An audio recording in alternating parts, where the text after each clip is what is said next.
Bismillahirrahmanirrahim. Assalamualaikum warahmatullahi wabarakatuh. Alhamdulillahirabbil alamin. Alhamdulillahirabbil alamin. Assalatu wassalamu ala asyrafil anbiya'i wal mursalin sayyidina wa habibina wa syafi'ina wa maulana Muhammadin wa ala alihi thayyibin wa sahbihi muntajabin wa tabi'ina lahum bi ihsanin ila yaumiddin. Sahabat Islam ramah, kita berjumpa kembali dalam episode ngaji akhlak Rasulullah Sallallahu Alaihi Wasallam.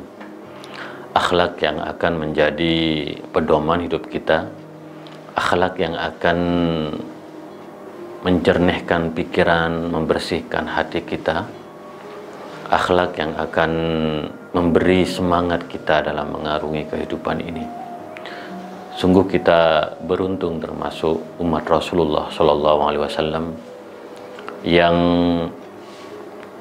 tentu mempunyai bekal yang sangat mulia, yaitu akhlak Rasulullah Sallallahu Alaihi Wasallam, di mana salah satu hadisnya Sayyidah Aisyah radhiyallahu anha berkata, wa kana khuluquhul Quran, dan sungguhnya akhlak Rasulullah Sallallahu Alaihi Wasallam adalah Al-Quranul Karim.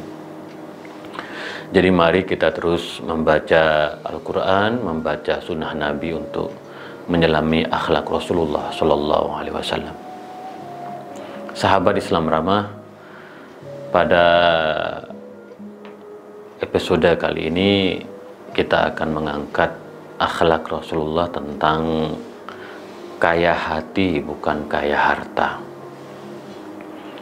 Nah, ini akhlak yang tentu harus menjadi perhatian kita bersama, karena kita hidup di zaman modern, di zaman di mana kapitalisme mencekik kita. Kita dituntut untuk berlomba-lomba untuk mengumpulkan harta sebanyak-banyaknya. Tentu lumrah dalam kehidupan yang serba kompetitif seperti yang terjadi saat ini, bahwa semua orang berlomba-lomba untuk menjadi kaya harta. Dan karena itu kita melihat terutama di Jakarta ini, orang berangkat pagi, pulang malam hari, bahkan dini hari, untuk mengejar harta yang sebanyak-banyaknya. Tetapi ada satu hal yang harus tetap menjadi perhatian kita sebagai umat Rasulullah Sallallahu Alaihi Wasallam, bahwa sesungguhnya yang dimaksud dengan kaya adalah bukan kaya harta. Yang dimaksud dengan kaya adalah kaya hati. Artinya apa? Bahwa kita harus terus bersyukur atas rahmat dan nikmat yang telah Allah limpahkan kepada kita. Di dalam hadisnya disebutkan, laisal ghina an kathratil arad walakinnal ghina ghinan nafas. Sungguhnya kaya itu bukan karena harta yang kita punya berlimpah, tetapi kaya itu adalah kaya hati.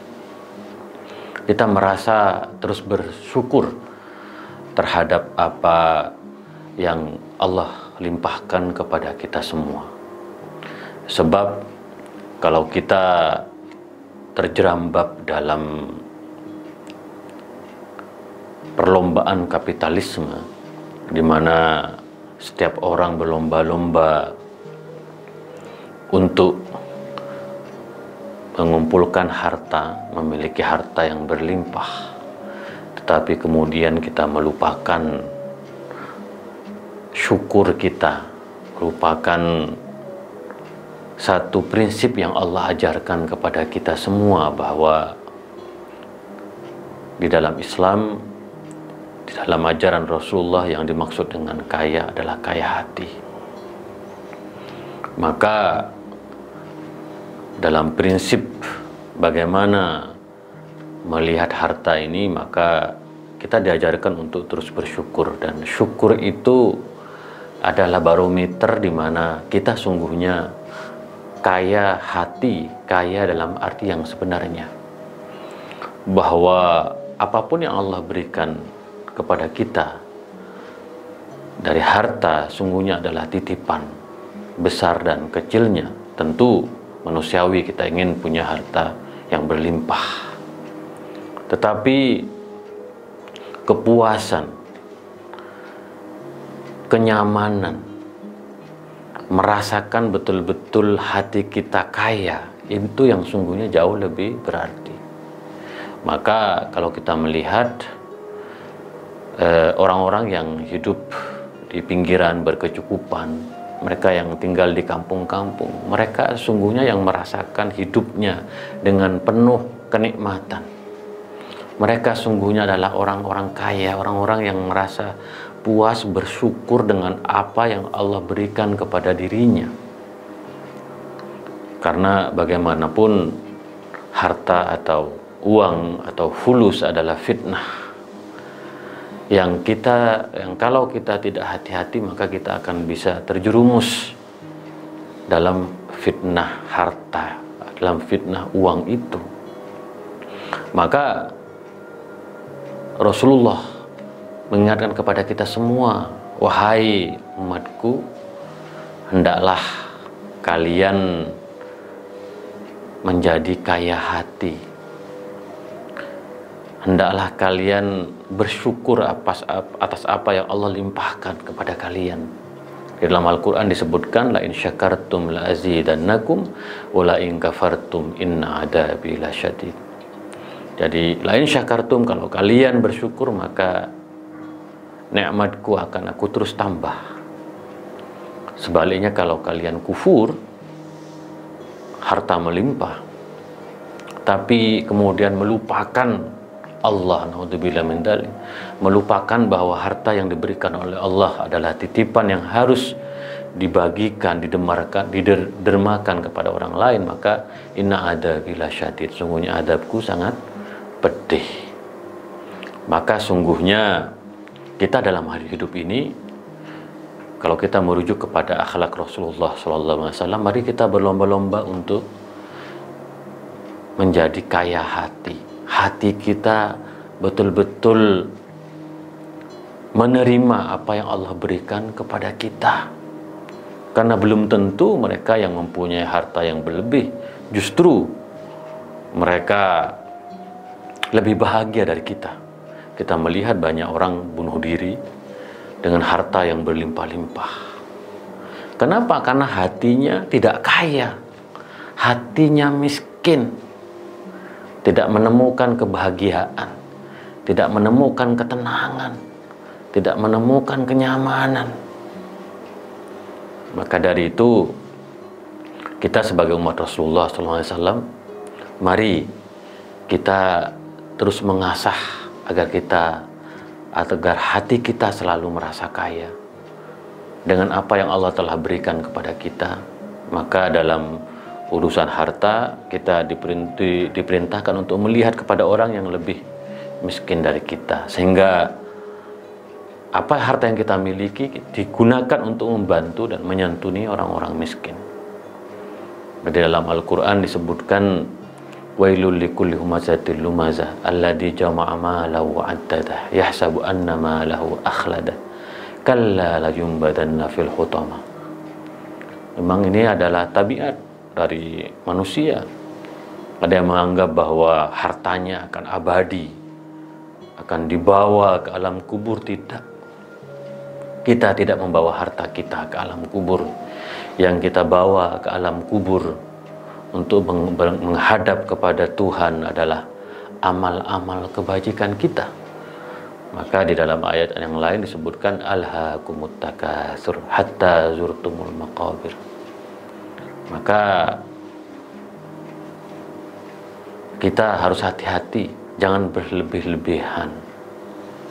Maka kalau kita lihat bagaimana Rasulullah betul-betul dalam hidupnya menunjukkan apa yang dia miliki sepenuhnya diberikan kepada umatnya. Rasulullah merasa senang jika bisa memberi umatnya. Dan begitu juga Imam Ali bin Abi Thalib, Sayyidah Fatimah Zahra, keluarga Rasulullah, mereka yang dalam hidupnya ghaniyun nafsi, jiwa-jiwa mereka kaya sekali karena harta yang mereka miliki sepenuhnya didermakan, dibagikan kepada orang yang tidak mampu. Lalu kita melihat kenapa budaya korupsi masih marak di negeri ini. Tidak lain dan tidak bukan karena sebagian pemimpin dan pejabat kita, mereka ingin kaya harta. Mereka ingin punya mobil yang mewah. Mereka ingin punya rumah yang mewah. Mereka ingin punya pakaian yang mewah. Tetapi hatinya sangat rapuh. Maka dari itu sahabat Islam Ramah, sebagai umat Rasulullah, mari kita menata hati. Mari jiwa kita menjadi jiwa yang kaya, jiwa yang terus bersyukur dan merasa berkecukupan dengan apa yang Allah berikan kepada kita. Maka kita diajarkan zuhud, untuk jangan sekali-kali terjerambab kepada dunia. Harus ada keseimbangan, bahwa hidup ini hanya perjalanan sementara yang tujuannya adalah akhirat kelak. Kita harus betul-betul menjadikan hati kita bersih, menjadikan hati kita terus merasa kaya, tidak pernah merasa miskin, tidak pernah merasa tertinggal. Maka dari itu sahabat Islam Ramah, kita betul-betul harus mengikuti akhlak Rasulullah SAW agar kita tidak terjerambab dalam kubangan hedonisme, dalam kubangan hidup yang berlebih-lebihan. Dan kita melihat semua betapa saudara-saudara kita banyak yang memuja harta. Kita melihat sebagian saudara kita merasa bahwa kaya harta adalah tujuan hidup mereka. Tidak. Tujuan hidup kita adalah bagaimana hati kita menjadi kaya. Bagaimana kita memahami bahwa harta yang kita miliki adalah titipan Allah yang harus kita bagikan kepada mereka yang membutuhkan dan memerlukan. Jadi sahabat Islam Ramah, mari kita terus jangan berkecil hati. Apapun yang Allah berikan kepada kita adalah titipan yang harus kita gunakan sebaik-baiknya untuk kemaslahatan orang lain. Lebih dari itu, marilah kita menjadi kaya hati. Tidak merasa rendah diri, tidak merasa direndahkan, tidak merasa miskin, tidak merasa berkekurangan. Allah telah melimpahkan satu kekuatan untuk berpikir, kekuatan untuk melangkah, kekuatan untuk menentukan mana yang baik dan mana yang buruk. Maka dengan hati nurani kita, dengan pikiran kita, dengan tutur kata kita, insya Allah kita akan menjadi kaya hati. Karena bagaimanapun ya kita ingin bahwa kita kaya hati dan kaya harta. Tetapi yang lebih utama adalah kaya hati. Dan kalau kita kaya hati, maka kita akan tetap merasa puas, berkecukupan, menerima apa yang telah Allah takdirkan kepada kita. Tetapi jangan lupa bahwa kita harus terus berikhtiar untuk menjemput rahmat Allah Subhanahu wa Ta'ala. Itulah kira-kira ngaji akhlak Rasulullah SAW pada kesempatan kali ini. Mudah-mudahan kita termasuk hamba-hamba Allah yang kaya hati dan juga kaya harta. Dan tujuan hidup kita sungguhnya adalah kaya hati. Kalau kita diberi keberkahan oleh Allah dengan kaya harta, mari kita sempurnakan dengan kaya hati untuk membantu mereka yang tidak mampu. Itulah kira-kira, kita lanjutkan pada episode yang akan datang. Kurang lebihnya mohon maaf. Wa ma taufiqi illa billah, alaihi tawakkaltu wa ilaihi unib. Wa akhiru da'wana alhamdulillahi rabbil alamin. Wallahul muwaffiq ila aqwamit thoriq. Assalamualaikum warahmatullahi wabarakatuh.